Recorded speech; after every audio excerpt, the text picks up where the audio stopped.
Đấu. Giáp step tốt đi.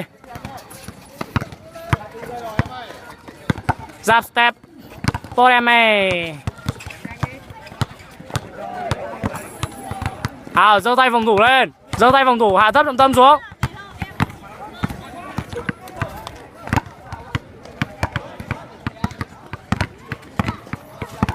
Dùng thể hình ấy. Chạy cua phòng thủ.